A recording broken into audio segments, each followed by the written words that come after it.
20 гасыр азагы милли республикаларның һәм айрым алган Татарстанның да милли мәгариф үсешендә максатчан юлларны билгеләү, эзләнү, киләчәкне күзаллау, өметләрне яңа югарылыкка җиткезү дәвре буларак истә калды.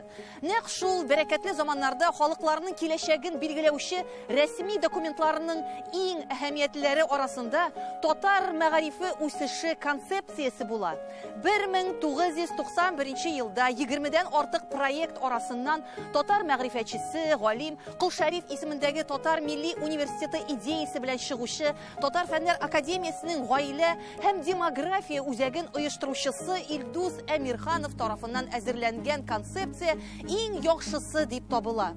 Кемдер инде белеп тә оныткандыр, әмма татарның милли мәгарифен үстерүгә кагылышлы бу нигезләмә иң беренче чиратта белем һәм тәрбия бирүне туган телдә алып баруны күздә тота иде.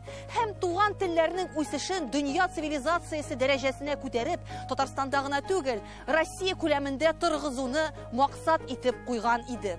Илдус ага Әмирханов фикере буенча, татар милләтенең киләчәген тәэмин итәр өчен күп баскычлы дәүләти мәгариф системасы булырга тиеш иде дип хәзер инде уфтанасы гына кала.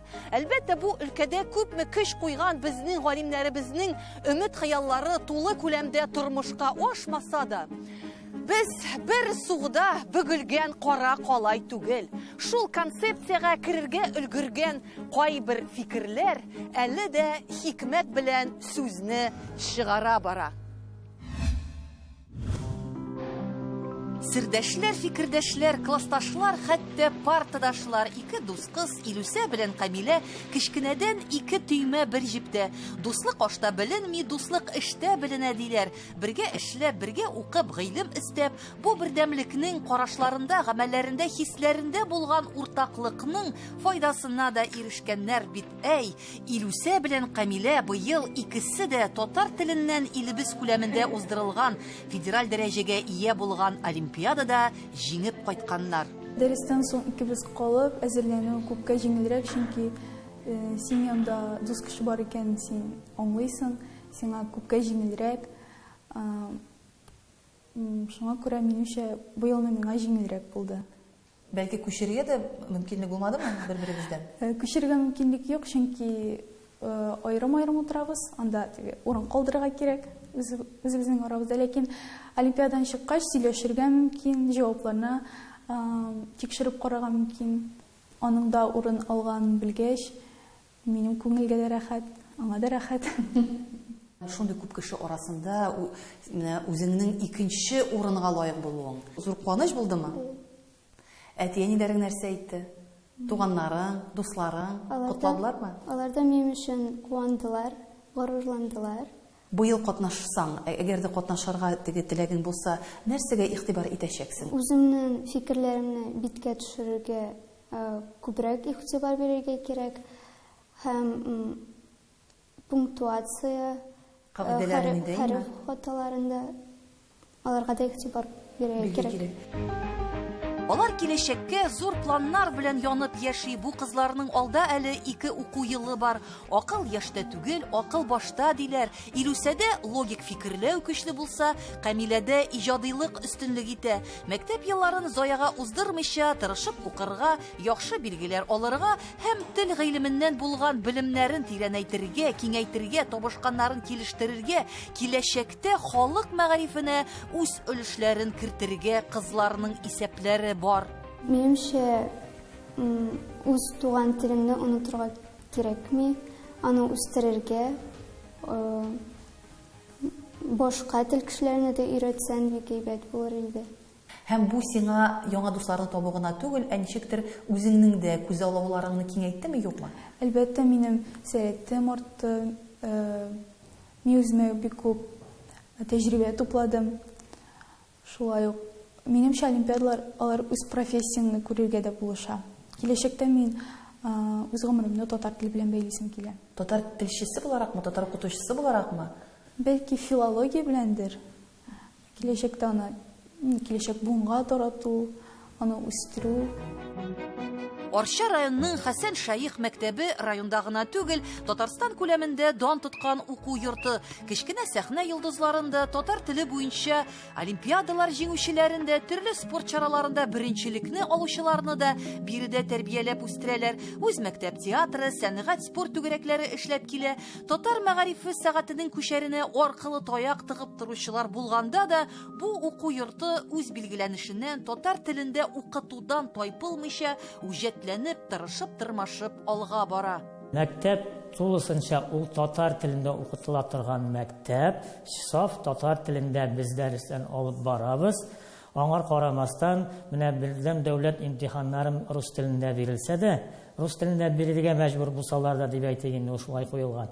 Ләкин балалар аны бернинди кыенсынусыз, авырлыксыз аны башкарып чыга алалар, чөнки аларга инде бар бит үз телен белсәң, камил белсәң, башкаларның телен мөмкин дигән. Шуңа күрә рус телендә аларга аңлау һәм үзенең фикерләрен рус телендә җиткерү дә аларга бернинди кыенлык та тудырмый. Узган уку елында да зур уңышларга ирешкәннәр. Бер мәктәптән генә татар теле һәм әдәбияттан 8 укучы төрле олимпиадаларда җиңүче булган. Бу авыл мәктәбендә нибары 50 бала укыганлыгын исәпкә алсак, димәк, Хәсән Шәйх мәктәбенең һәр 6 баласының берсе татар гыйлеменнән олимпия утын кабызып бара. Шәһәр мәктәпләре шундый ук күрсәткечләргә ия булыр өчен уртача 800 кешелек мәктәп елда татар теленнән төрле дәрәҗәдәге олимпиадаларда 150дән артык баланы катнаштырырга тиеш. Булырлык хәлме? Шактый шөбһәле шул. Ул олимпиадага баручы балаларны, сез аларны ничегрәк күрәсез? Беренче сыйныфтан ук сайлый башлыйсызмы? Әллә инде уртанчы бунга күчкәч күрә башлыйсызмы? Безнең инде эш башлангыч класслардан башлана. Алар инде шулай күреп алып балаларны әзерли башлыйлар. Һәм шулай эш дәвам итә. Менә быел да инде безнең 4нче сыйныф укучысы, гадәттә 4нче сыйныфтан башлана бит инде олимпиадалар. 4нче сыйныфта призер булды инде. Һәм мин шул балаларында күреп, һәм инде өстәмә тагын әле бер белән генә канәгатьләнеп калмыйм. 1-2 бала әзерлим, шулай теге җиңелрәк табыла. Үзләре дә телиләр. Баланың теләгеннән күп торамы? Баланың теләгеннән күп тора. Балалар теләмәсә, аларны әзерләп булмый. Алар килмиләр дә, янда да йөрмиләр. Теләк булганда гына була. Мәктәп укытучылары сүзләренә караганда, туган телләрдән олимпиадаларга әзерлек иң кыйммәтле эш. Зур иҗади көчне дә, вакытны да иң күп алганы. Башка телләрне 7 сәгать укыган заманнарда һавасына карап татар үзгәрмәде. Хәер, дөньяныкы дөньяда калсын. 2 сәгатькә калган татар теленнән төрле бәйгеләргә әзерлекне укытучылар да, укучылар да вакыт табып, дәрестән соң калып, ял көннәрен кушып алып баралар. Әмма зур уңышларга юл китапка да, аның эченә дә, тышына да салынмаган. Баланың күңелендә булмаса, ни кылсаң да төен шишелмәс. Индивидуаль эш, менә аңлатып бирегез әле миңа, ул нәрсәдән гыйбарәт? Без инде алдагы еллардагы олимпиада сорауларын алабыз һәр вакыт, анан демоверсияләр була бит инде. Димәк, сез эштән соң, дәресләр беткәч, бу баланы чакыртып аласыз үзегезгә һәм без утырабыз. ничә сәгать? Менә Буш вакытлар була, безнең буш дәресләр була, ул вакытта да киләбез. 2-3 сәгать тридә. 2-3 сәгать, ия. Ну, атнасына 2-3 сәгать утырабыз. Җыела, ия. Бу вакыт аралыгында нәрсә эшләргә җитешәсез? Без күбрәк тестлар шишәбез, аннан соң менә ул үзлегеннән күп шөгыльләнә инде андый балалар, безнең әле индивидуаль бергә утырып кына эшләү түгел. Ул идея бик күп мөстәкыйль әдәбият укый. Мин мәсәлән, ел башында классик язучыларыбызның әсәрләрен укырга тәкъдим итәм, мәктәп программасыннан тыш. Бу бигрәк тә кирәк, менә иншалар язганда, хикәяләр язганда, сөйләм телен үстерә бит инде әдәби әсәрләр уку. Ул менә шул укылган әдәби әсәрләрдән, аннан соң тормыштан мисаллар китереп, уңышлы гына башкарып чыга эшләрен. Олимпиадага әзерләнгән бала, ул тел гыйлеменең кайсы бүлекләрен белеп барырга тиеш? Фонетикада, синтаксиста, морфологиядә һәрберсен. Аннан соң күбрәк бал җәендә укучылар иҗади йөрүштә. Һәм бу иң авыр эш. Инша язу алар өчен бигрәк тә рус мәктәбе, рус теле алар өчен авыррак. Сәлих Сәйдәшев, Солтан Габаши, Сәдри Максуди кебек татарның зыялыларын үстереп биргән бәрәкәтле, уңдырышлы Казан арты Биектау районының да милли мәгариф өлкәсендә үз казанышлары. Район үзәгендә урнашкан 3 номерлы мәктәптә 800дән артык бала укый. Шуның 500 генә татар телен туган тел буларак сайлый. Әмма хикмәт санда гына түгел, хикмәт мөнәсәбәттә дә, авыл җирлегендә яшәүче татар гаиләләре арасында да татар телен туган тел буларак түгел, дәүләт теле буларак укырга теләгәннәре байтак икән. 500 бала арасыннан ни бары яртысы гына татар телен тулы күләмдә үз туган теле буларак үзләштерә, икенче яртысы башка милләт балалары өчен төзелгән рус төркемнәрендә җиңеләйтелгән программа буенча укыйлар. Андый төркемнәрнең аермасы нәрсәдә? Аларда сүлпәнлек сизелә инде. Теләк тә аларда күп түгел. Алар текстларны тулысынча аңламаска мөмкин. Шуңа күрә аларның нәтиҗәләре дә түбән була. Бу төркемнәрдә чиста татар балалары утыра күбесенчә. Әйе шул. Ул бит балалар татар төркемендә укырга тиеш. Менә әти-әнинең сайлау аркасында алар рус төркемендә утыралар. Гади сөйләмне аңласа, анда шун җиңелрәк. Шуңа күрә анда кызыгалар рус төркеменә. Гөл булса гөлгә куан, гөле булмаса бүресенә куан дигәндәй, балалар татар телен сайлаганга да укытучылар бик риза. Әмма рус төркемендә укыган татар баласының телгә мөнәсәбәте дә үзгә. Туган тел биргән мөмкинлекләр дә шикле. Бу балалар татар теленнән уздырылган бәйгеләрдә, күп санлы чараларда, олимпиадаларда ни аяныш катнаша алмый. Рус төркемнәре арасында да төрле сынаулар узуын. Әмма бу олимпиадалар татар телен өйрәнгән башка милләт балалары өчен уздыралар, һәм бу мәсьәләдә хаклык юк түгел. Менә бу рус төркемендә укыса да, чиста әти-әнисе дә рус булырга тиеш. Алар менә яшь язу белән баралар. Исем, фамилия, әтисенең исеме урыс булган очракта гына ул олимпиада катнаша ала. Хәтта ул рус төркемендә укыса да, шундый шикләүләр дә бар. Менә сез әйтегез, 250дән артык бала алар теге татар телен дәүләт теле буларак укый, әйме? Һәм ата-аналар моны сайлый инде, аларның дәүләт теле буларак укуын. Әмма бу балаларның күбесе бит олимпиадаларда катнаша алмый. Бу кызганыч әйберләрме? Кызганыч. Татар фамилияле балалар, алар бит татар балалар булганга күрә, русскоязычнар арасында олимпиадада катнаша алмый. Аларга андый мөмкинчелек юк. Шуның өчен без аларны әйтәбез, татар телен беләләр икән. Biraz аңласалар да, курыкмыйча килегез, туган татар телен өйрәнегез. Без сезгә ярдәм итәбез. Укытучыларыбыз тәҗрибәле, әйбәт дип әйтәбез. Кайберләре инде киләләр, курыкмыйча киләләр, кайберләре дәүләт телен сайлап алалар һәм аларның инде мөмкинчелекләре инде әзәя. Сәләтле бала ил байлыгы диләр, без чыгарган бәйет түгел. Сәләтле балаларны үстерү юлында дистәләгән еллар буе күпме укытучы үз көчен, күпме бала тырышлыгын куйган. 90нчы еллар башында татар милли хәрәкәте идеологы, мәгърифәтче галим, яңарышка өндәгән җәмәгать эшлеклесе Илдус Әмирхановның туган телләрне үстерү буенча системалы эшчәнлек проекты милли мәгарифне үстерү концепциясе нигезенә бирегә. Галимнең бу фәнни эшләнмәләр нигезендә татар милләте нинди генә шартларда да яшәргә тиеш һәм аның төрле шартларда яшәү тәҗрибәсе бар дигән фикре яткан була. 30 сүнсә дә кисәве кала аның. Шул чордан куәтләп, зурлап уздырыла башлаган татар теленнән олимпиада хәрәкәтенең бүген дә ялкыны сүнмичә яна тора.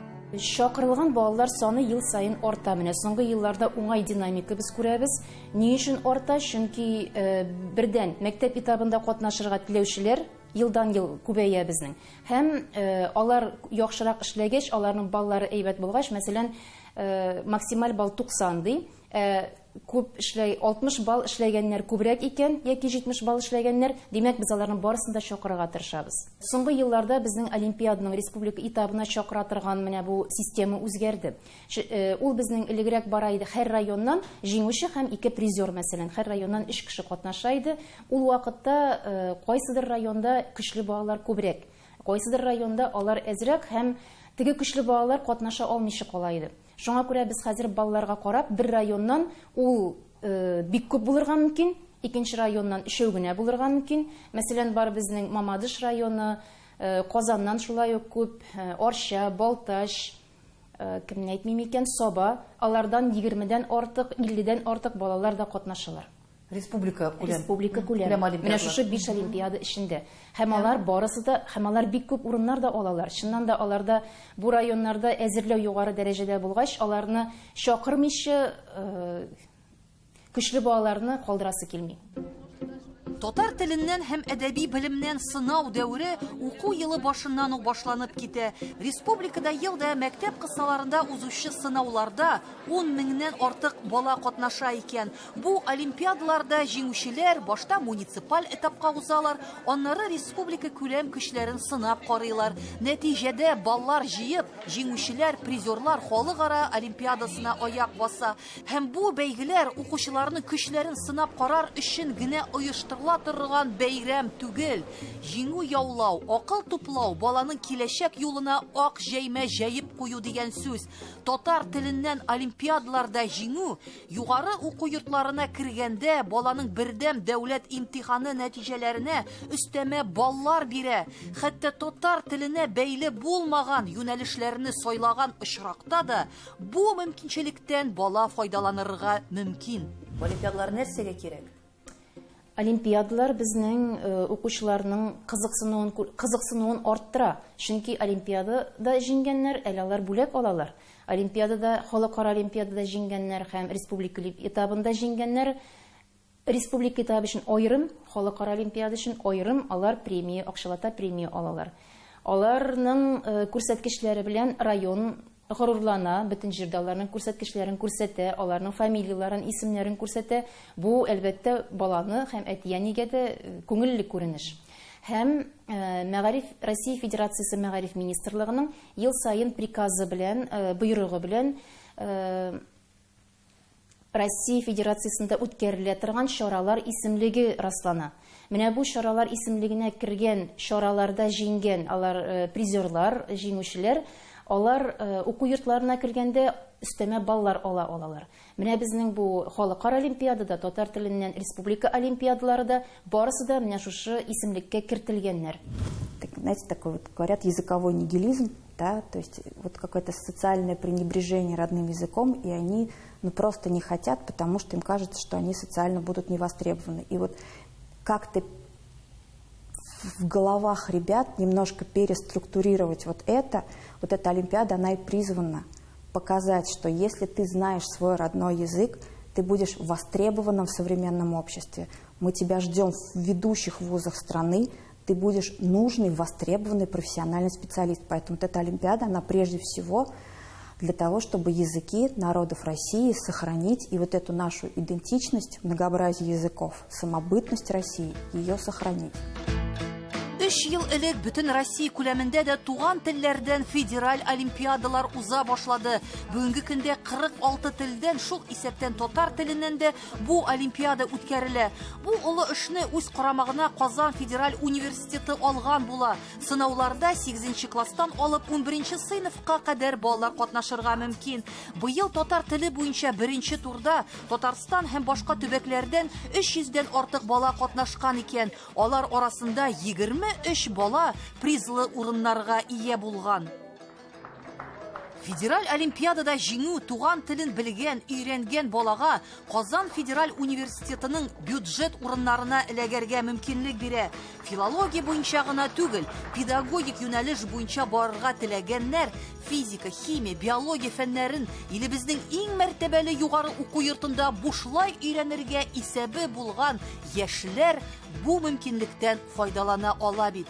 Казанский федеральный университет сразу вошел в этот проект, потому что мы понимали, что в первую очередь он нужен нам, потому что это поддержка ребят, и живущих как живущих в Казани, так живущих в отдаленных уголках республики, так и живущих на территории страны и даже за рубежом. Поддержка ребят, хорошо знающих, хорошо владеющих родным языком, в получении ими места в Казанском федеральном университете, бюджетного места. Причем мы очень заинтересованы в том, чтобы увеличилось в Республике Татарстан количество преподавателей билингвов, владеющих хорошо как родным языком, так и русским языком. Поэтому Казанский федеральный университет поддерживает не только филологические специальности, но и педагогические. То есть по итогам этой олимпиады можно поступить как на татарскую филологию, так и на любое педнаправление. Кышка кичтә салмак кына атлап, урыйм әле таныш сукмакны.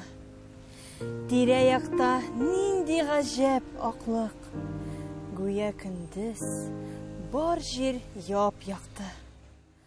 Хисчән, балачактан ук эзләнүчән, төпченүчән, аңга, белемгә омтылучан Биектау кызы Гүзәл Ибраһимова матур, мәгънәле, яңгырашлы шигырьләр язучы бала гына түгел. Аның кыяр кыймас адымнар белән атлап барган дөньясында бик күп гыйлемгә урын бар. Бер уку елында гына Гүзәл 12 фәннән олимпиадада катнашырга да, җиңүләр яуларга да өлгергән. Һәм иң мөһиме, Гүзәл татар теленнән дә федераль олимпиадада җиңүче арасында.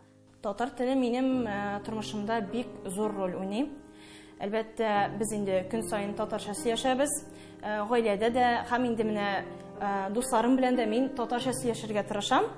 Инде аларга да татар телен онытмаска булышам һәм инде үзем дә белемнәремне ныгытам. Авыр түгелме соң? Әлбәттә, укырга да кирәк, әле үй эшләрендә эшләргә кирәк, өйдә дә әзгенә әти-әнигә булышырга кирәк. Авыр түгелме? Кай вакыт авыр була, ләкин менә инде мин үземә мотивация табам. Менә инде мин хәзерләнсәм, аннары шундый зур җиңүләр яулыйм, менә шундый инде үземә рухи көч өстәп торам. Үзеңә, әйме? Җиңеп кайтканнан соң, менә син җиңүче Гүзәл, син яна җиңүче булдың дип әйтүләр менә үзеңә нидер рәхәтлек бирәме, юкмы? Ләззәт бирә. Һәм шундый рәхәтлек бирә, мин үз белемем белән канәгать булам. Бар хыял, бар чынбарлык. Гүзәл Ибраһимова мәктәпне тәмамлаганнан соң телче түгел, табиб булырга хыяллана икән. Әмма аның туган теле, ул телне белү дәрәҗәсе, ул телдән алган гыйлеме, изләнү мизгелләре аның киләчәк һөнәрен үзләштерү өчен һич тә киртә түгел. Хәтта киресенчә, алдагы тормышына илһам бирүче, нур өстәүче чыганак. Туган теленнән шул нурны алып, аның нурларында ныгып үсә балалар. Фән буларак инде бәйләмәсә дә, мәсәлән, барбер һәрбер әтияне үзенең баласының үз тормышта үз урынын табуын һәм үзенә күңеленә якын һөнәр белән шөгыльләнүен тели. Шуңа күрә инде мәсәлән шушы татар теле фәне белән генә бәйләмәсә дә, барбер татар теле аның тормышында алдыңгы урынны алыр дип уйлыйм. Чөнки ул күңелендә калачак, аның тормышында булачак. Инде алга таба ала бирсә, үзенең гаиләсендә, балаларына да татар теленә мәхәббәтне шулай тәрбияләр дип уйлыйм.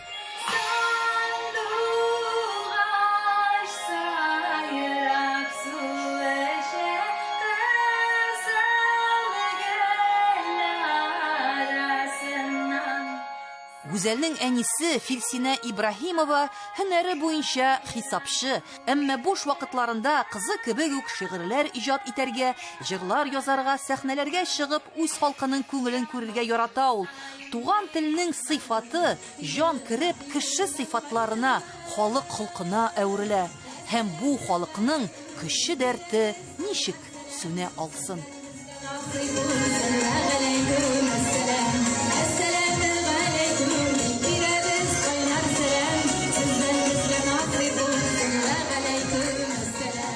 Кеше булып калырга кирәк, иң беренче чиратта кешелек сыйфатлары, мәрхәмәтле, михрибанлы кеше булырга, иманлы кеше булырга, акыллы кеше булырга. Бу бик мөһим. Минемчә, бәхетле булу өчен бу сыйфатларны үзеңдә булдырырга кирәк. Һәм сез бәхетле әниме? Мин үземне бик бәхетле әни дип саныйм. Һәр көнне Аллаһ Тәгаләгә рәхмәтләремне укыйм. Шушындай баланы миңа биргән өчен. Милли мәгариф өлкәсенә ташкын сыман килеп кергән Илдус Әмирхановның тагын бик мөһим бер фикере бар. Милли мәктәп ул рухи, дөньяви мәктәп. Ул этномәдәни тамырларга таяна, мәгърифәтнең рухи яктылыгында үсеш ала, ул карыннан алып этносоциаль һәм рухи дөньяви шәхес формалашканга кадәрге чорны үз эшенә ала. Мәктәп милли булганда гына үзенең белем һәм тәрбия бирү функцияләрен үти ала дип галимнең әйткәне бар. Бүген дә каршылыкларга карамыйча, зур тарихы булган милли мәгърифәтебез татар халкы үсешенең мөһим чыганагы булып тора. Татар педагоглары, татар телчеләре, ата-аналар җәмәгатьчелек алдына куелган төп бурычлар үтәлгәндә, халкыбызның тел үстерү һәм милли тәрбия бирү өлкәсендә гасырлар буе тупланып килгән бай мирасын да, педагогик тәҗрибәсен дә әле киләчәк буынга тапшырып булыр.